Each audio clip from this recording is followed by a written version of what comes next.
मेरा नमस्कार। मैं सस्मिता आप सबको मेरे चैनल माय स्पेशल रेस्टोरेंट में स्वागत करती हूँ। आज मैं आपके साथ शेयर करूंगी हमारे ओडिशा का और एक बहुत ही ऑथेंटिक एंड ट्रेडिशनल पिठा की रेसिपी, जिसे हम आड़िसा कहते हैं। आड़िसा का नाम तो आप सबको पता ही होगा, लेकिन हमारे ओडिशा में ये बहुत ही फेमस होता है। कोई भी फेस्टिवल हो या फिर कोई भी ओकेजन हो, हर घर में ये पिठा तो जरूर बनता है। ये आड़िसा पिठा ओडिशा में इतना ऑथेंटिक एंड ट्रेडिशनल है कि इसे पुरी जगन्नाथ मंदिर में जगन्नाथ जी को भी भोग लगाया जाता है। मुझे आड़िसा बहुत पसंद है, इसलिए मेरी नानी हमेशा मेरे लिए बनाती थी। हॉलिडेज में जब मैं हॉस्टल से घर आती थी तो मेरी नानी मेरे लिए हमेशा ये जरूर बनाती थी और एक डब्बे में भर्ती करके देती थी कि इसे हॉस्टल ले जा। तो मैं हमेशा उस वो डब्बा भर्ती करके हॉस्टल लेती थी, क्योंकि ये जो आड़िसा है बहुत दिन तक आप स्टोर करके रख सकते हैं। ये बिल्कुल भी खराब नहीं होता है। आप इसे फ्रिज में रखने की जरूरत नहीं है। बाहर भी ये बहुत फ्रेश रहता है। मेरी सबसे बेस्ट फ्रेंड, मेरी रूममेट जो थी सोनी, उसको तो ये बहुत पसंद था, तो इसलिए नानी उसके लिए भी भेजती थी कि सोनी के लिए भी ले जा। उसका ही एक खास डिमांड था कि मैं आड़िसा के ऊपर एक वीडियो बनाऊं। आप भी घर पर इसको जरूर ट्राई कीजिएगा, देखिएगा सबको बहुत पसंद आएगा। अगर आपको आज की उड़ीसा का फेमस ऑथेंटिक पिठा आड़िसा की रेसिपी अच्छी लगेगी तो अपने फ्रेंड्स एंड फैमिली के साथ जरूर शेयर कीजिएगा। अगर मेरे चैनल में नए हैं तो प्लीज सब्सक्राइब जरूर कीजिएगा। तो चलिए फिर बनाते हैं हमारे उड़ीसा का फेमस ऑथेंटिक एंड ट्रेडिशनल पिठा आड़िसा। आड़िसा बनाने के लिए मैंने यहाँ पे 1 केजी अरवा चावल लिया है। हमेशा अरवा चावल का ही यूज करिएगा आड़िसा बनाने के लिए। आड़िसा बनाने के लिए चावल को अच्छे से धोकर उसको मिनिमम 24 आवर के लिए भिगा के रखना पड़ता है। जितना ये पानी में ज्यादा भीग कर रहेगा और जितना पानी ये पिएगा उतना अच्छा आड़िसा आपका बनेगा। इसलिए मिनिमम चावल को 24 घंटा के लिए भिगा के रखिएगा। तो मैंने यहाँ पे चावल को पिछले 24 घंटा से भिगा के रखा है और इस 24 घंटा के बीच में मैंने चावल को 5-6 बार धो लिया है। बीच बीच में चावल को धो के उसमें फ्रेश पानी ऐड करके उसको भिगाइएगा, क्योंकि चावल थोड़ा टाइम भीग के रहने के बाद उसमें थोड़ा सा स्मेल आ जाता है। इसलिए इसको 5 से 6 बार धो लीजिएगा 24 घंटे के बीच में। तो चावल अब हमारा रेडी है आड़िसा बनने के लिए। तब हम चावल को स्ट्रेन आउट करके इसका पानी को निकाल देंगे।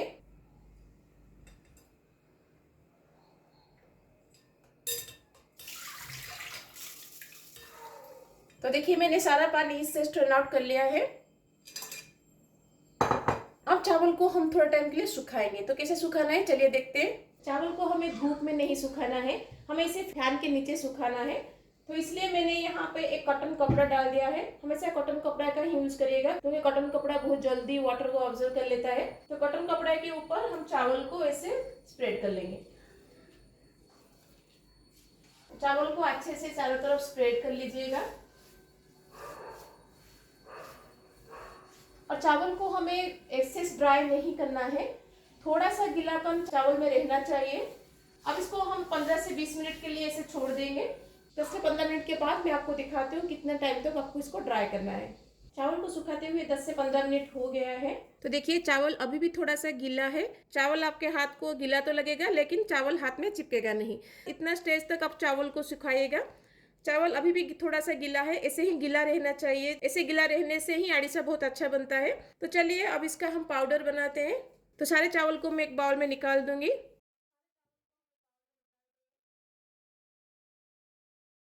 अब चावल को हम ग्राइंड करके उसका पाउडर बनाएंगे।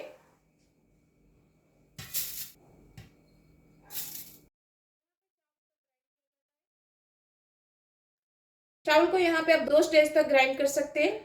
एक तो आप स्मूथ पाउडर बना सकते हैं, नहीं तो आप दरदरा सा पाउडर बना सकते हैं। दरदरा सा पाउडर बनाकर भी उससे आड़िसा बनाया जाता है और पूरा स्मूथ पाउडर बनाकर भी उसका आड़िसा बनाया जाता है। तो आपको जैसे भी आड़िसा का टेक्सचर पसंद आएगा उतना स्टेज तक चावल को ग्राइंड करिएगा। तो देखिए मैंने चावल का पाउडर बना लिया है। अब इसको एक छन्नी की मदद से हम छान लेंगे।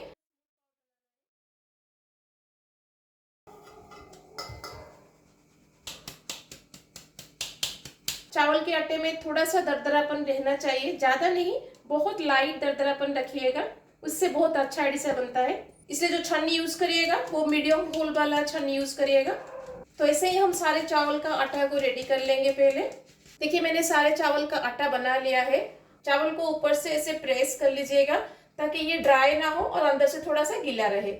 अब इसको कवर लगा के हम रख देंगे, क्योंकि हमें अभी गुड़ का पाक बनाना है। तो चलिए गुड़ का पाक बनाते हैं। 1 केजी चावल के लिए हमें चाहिए 750 ग्राम गुड़। यही इसका परफेक्ट मेजरमेंट है, तो इसको याद रखिएगा। 1 केजी चावल में 750 ग्राम गुड़।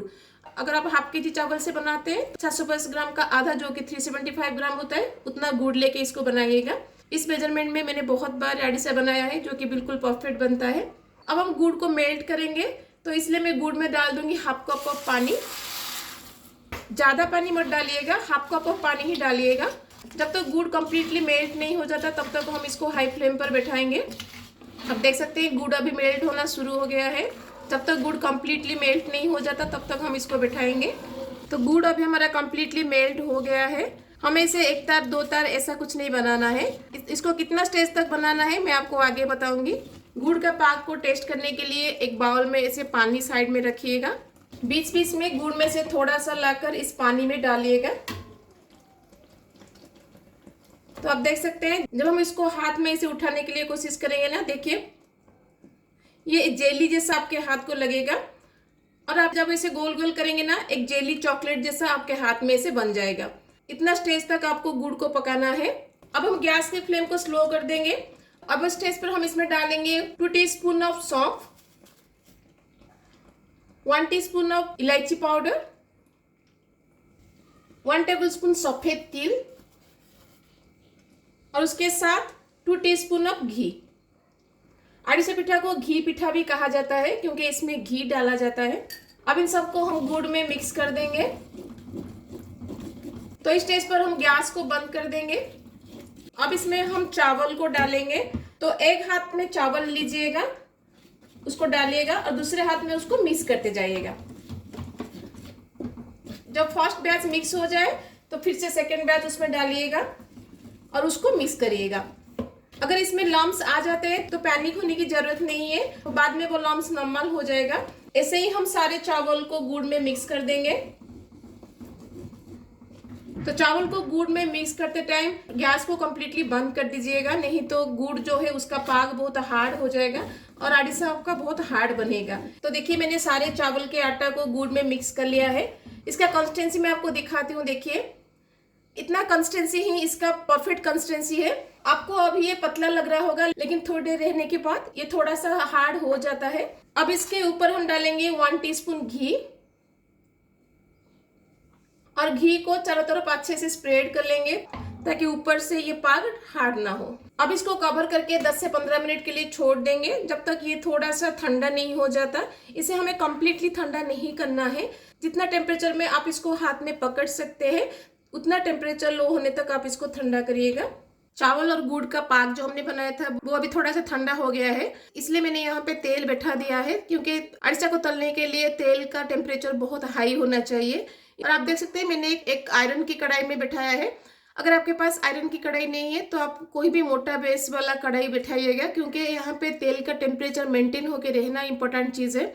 क्योंकि अगर पतला कढ़ाई आप लेंगे फ्राई करने के लिए, तेल का टेम्परेचर इमीडिएटली हाई हो जाएगा, तो अगर गैस के फ्लेम को आप लो करेंगे तो इमीडिएटली डाउन हो जाएगा, जिसकी वजह से परफेक्ट आड़ीसा नहीं बनेगा। इसलिए अगर आप इसको ऐसे आयरन की कढ़ाई में फ्राई करिएगा। अगर आपके पास आयरन की कढ़ाई नहीं है तो कोई भी मोटा बेस वाला कढ़ाई लीजिएगा जिसमें टेम्परेचर मेंटेन होकर रह सके। तो मैंने यहाँ पे तेल बैठा दिया है। चलिए हम आड़ीसा को बनाते हैं। चावल और गुड़ का पाक जो है आप देख सकते हैं अभी कितना गाढ़ा हो गया है। अभी भी ये गर्म है, लेकिन जितना गर्म है इसको मैं हाथ में पकड़ सकती हूँ, इसलिए मैं अब इसको बनाना स्टार्ट करूंगी। तो मैंने यहाँ पे बाउल में थोड़ा सा घी लिया है। आप चाहे तो घी ले सकते हैं या फिर तेल ले सकते हैं, क्योंकि हमें हाथ में थोड़ा सा घी या फिर तेल लगाना है इसको बनाने से पहले, ताकि चावल का आटा और गुड़ का जो ये पाक है हाथ में ना चिपके। तो मैंने यहाँ पे आज बटर पेपर यूज कर रही हूँ इसको बनाने के लिए। अगर आपके पास केले का पत्ता है तो केले के पत्ते के ऊपर उसको बना सकते हैं, या फिर मिल्क का जो पैकेट आता है ना, उस पैकेट के ऊपर भी आप इसको बना सकते हैं। तो मैं थोड़ा सा पाक इसमें से लूंगी। जितना साइज का आपको चाहिए उतना आप हाथ में लीजिएगा और बटर पेपर के ऊपर इसको ऐसे करिएगा। आप चाहे तो इसको प्लेन ऐसे बना सकते हैं, क्योंकि हमने पाक को बनाते टाइम इसमें सफेद तिल डाला था, लेकिन मैं इसमें थोड़ा सा और सफेद तिल डालूंगी। यह आपके टेस्ट के ऊपर डिपेंड करता है। अगर आपको ज्यादा सफेद तिल इसमें पसंद है तो आप ज्यादा डाल सकते हैं, नहीं तो आप कम भी डाल सकते हैं। तो इसको ज्यादा पतला या फिर ज्यादा मोटा मत करिएगा, नहीं तो अगर मोटा हो जाएगा तो अंदर कच्चा रह जाएगा और पतला हो जाएगा तो हार्ड हो जाएगा। इसलिए मीडियम थिकनेस इसका रखिएगा। पहला वाला जब आप बनाएंगे ना, आपका हाथ को ये थोड़ा सा पतला लगेगा, लेकिन जब आप इसको बनाते जाएंगे ना, ये आहिस्ता आहिस्ता गाढ़ा होते जाएगा। चलिए अब इसको हम तेल में डालते हैं। जब तक आड़ीसा आपका ऊपर आके नहीं तैरता तब तक गैस के फ्लेम को हाई करिएगा। जब ये ऊपर आके तैरना स्टार्ट हो जाएगा, गैस के फ्लेम को लो टू मीडियम करके इसको फ्राई करिएगा, तभी जाके वो अंदर तक अच्छे से फ्राई होगा, नहीं तो ऊपर से जल जाएगा और अंदर से कच्चा रह जाएगा। देखिए आड़ीसा भी ऊपर आ गया है, तो अब मैं गैस के फ्लेम को लो टू मीडियम कर दूंगी। अब इसको हल्के हाथ से हम पलट देंगे और लो टू मीडियम फ्लेम पर लाइट ब्राउन होने तक इसको फ्राई करेंगे। अब इसको हम निकाल देंगे। तो निकालने के बाद इसके ऊपर और एक कच्ची रखे, इसको थोड़ा प्रेस करिएगा ताकि जो भी एक्सेस ऑयल होगा वो निकल जाएगा। तो देखिए कितना अच्छे से हमारा आड़ीसा बना है। और एक बना के मैं आपको दिखाती हूँ। दूसरी बार जब बनाएंगे तब भी आप हाथ को थोड़ा घी से ग्रीस कर लीजिएगा। पहला वाला जब हमने बनाया था जितना पतला हमारा बैटर था, अब ये थोड़ा सा गाढ़ा हो गया है। तो जैसे ही आप ऐसे बनाते जाएंगे ना, इसका कंसिस्टेंसी उतना ही गाढ़ा होता जाएगा। तो थोड़ा सा सफेद तिल मैं नीचे डालूंगी, थोड़ा सा सफेद तिल मैं ऊपर भी डाल दूंगी, क्योंकि मेरे घर में सबको आड़ीसा में ज्यादा तिल पसंद है। और जैसे मैंने कहा, इसको ज्यादा पतला या फिर ज्यादा मोटा नहीं करना है। इसका थिकनेस मैं आपको पास से दिखाती हूँ। देखिए अब इसको हम तेल में डाल देंगे।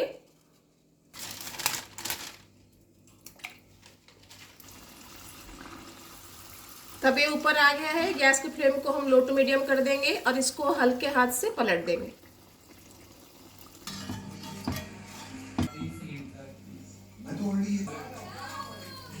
देखिए मैंने सारे आड़ीसा को बना लिया है। तलते टाइम एक भी आड़ीसा नहीं फटा, सारे के सारे आड़ीसा बहुत ही अच्छे से बना है। एक तोड़ के मैं आपको इसका अंदर का टेक्सचर दिखाती हूँ। देखिए अंदर से कितना अच्छे से ये बना है, बाहर से क्रिस्पी लगता है और अंदर से सॉफ्ट बना है। यही परफेक्ट टेक्सचर है एक परफेक्ट आड़ीसा का। जब भी आप इसको मुंह में लेंगे तो आपको ऊपर से कुरकुरापन लगेगा और अंदर से सॉफ्टनेस आएगा। बहुत ही टेस्टी लगता है। तो जो भी टिप्स एंड ट्रिक्स मैंने आपको बताया उसको फॉलो करके बनाइएगा, तो बिल्कुल परफेक्ट आड़ीसा आप फर्स्ट अटेम्प्ट में ही बना सकते हैं। तो कैसी लगी आपको मेरी आड़ीसा की रेसिपी? उड़ीसा में कोई भी फेस्टिवल हो या फिर कोई भी ओकेजन हो, हर घर में ये आड़ीसा जरूर बनता है, क्योंकि ये खाने में बहुत ही टेस्टी लगता है और छोटे बड़े सबको बहुत पसंद आता है। और सबसे खास बात यह है कि आप इसको बहुत दिन तक स्टोर करके रख सकते हैं। ये बिल्कुल भी खराब नहीं होता है। फ्रीज में रखने की जरूरत नहीं है, आप इसे बाहर कोई भी एयर टाइट कंटेनर में रख सकते हैं। 1 महीने तक ये बिल्कुल खराब नहीं होगा। इसलिए मैंने इतना सारा एट ए टाइम बना लिया है। 1 केजी चावल से आराम से 30 to 35 आड़ीसा बन जाता है। जब आप इसको मुंह में लेंगे तो ऊपर से थोड़ा सा क्रिस्पी लगेगा और अंदर से बहुत सॉफ्ट रहेगा। और आज की ये वीडियो देखने के बाद मेरी फ्रेंड सुनी तो बहुत खुश हो जाएगी, क्योंकि उसका ये डिमांड था कि मैं ये बनाऊं। तो जो भी टिप्स एंड ट्रिक्स मैंने बताया उसको फॉलो करके जरूर बनाइएगा। अगर आपको अच्छी लगेगी तो अपने फ्रेंड्स एंड फैमिली के साथ जरूर शेयर कीजिएगा। अगर मेरे चैनल में नए हैं तो प्लीज सब्सक्राइब जरूर कीजिएगा। इसको बनाते टाइम अगर आपको कोई भी डाउट होगा तो मुझे कमेंट में जरूर बताइएगा, मैं आपके कमेंट का जरूर रिप्लाई दूंगी। तो मिलते हैं और एक रेसिपी के साथ। Till then bye bye, see you, have a good day.